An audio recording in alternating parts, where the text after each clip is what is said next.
निरोप समारंभाच्या छोटेखानी कार्यक्रमाचे अध्यक्ष आपले प्रभारी अधिकारी साळवे साहेब, सत्कारमूर्ती गोसावी साहेब, गावातील प्रतिष्ठित नागरिक, पोलीस पाटील, तसेच माझे सहकारी सर्व अंमलदार आणि होमगार्ड,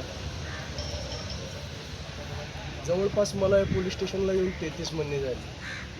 भरपूर कालावधी हे झालेला होता. इथं आलो त्यावेळेस सुरुवातीलाच मराठा आरक्षणाचं वादळ सुरू झालेलं आहे.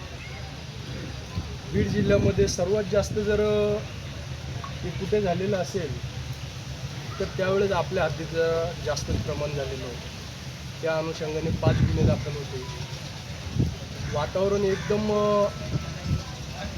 म्हणजे विस्तव जाणार नाही असं हे झालेलं होतं एक काळ.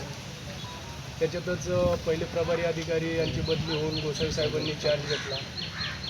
त्यांच्यासोबत काम करताना साहेबांचं एक वैशिष्ट्य होतं की कोणता व्यक्ती कुठं कामाला येतो त्याला पूर्णपणे हेरायचं. कोण कोणतं काम करू शकतात ते पहिलं ते आत्मसात करायचे आणि त्या व्यक्तीला तेच काम द्यायचे. एक कसं आहे, पोलीस खात्यामध्ये काम करत असताना एक बॅकबोन पाहिजे. तसं साहेबांचं जे आम्ही टीम बनलेली होती आमची, पूर्ण सपोर्ट असायचा. मी आहे ना, मी आहे म्हटलं की समोरच्याला लढायला कुठंच कमी पडत नाही. साळवे साहेब, सत्कारमूर्ती गोसावी साहेब तुमच्या हद्दीतून आणि परिसरातून आलेले पोलीस पाटील, सरपंच, ज्येष्ठ नागरिक, पुन्हा होमगार्ड सगळे लोक गोसावी साहेबांबद्दल सर्वांनी सांगितलेलं आहे की 29 महिने एकदम चांगल्या पद्धतीने काम केलेलं आहे. मी गोसावी साहेबांसोबत 1.25 वर्षापासून आहे. त्यांनी आल्यापासून मला कधीच वाटलं नाही की बाबा असं म्हणजे मला काहीतरी बर्डन येईल त्यांच्या मार्गदर्शनाखाली लोकांनी इथं एकदम व्यवस्थित काम केलेलं आहे.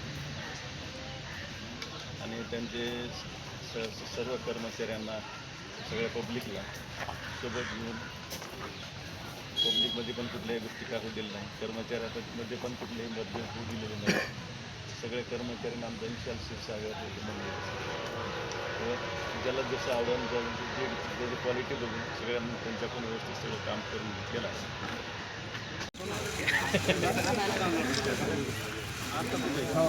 थांबा एक मिनिट.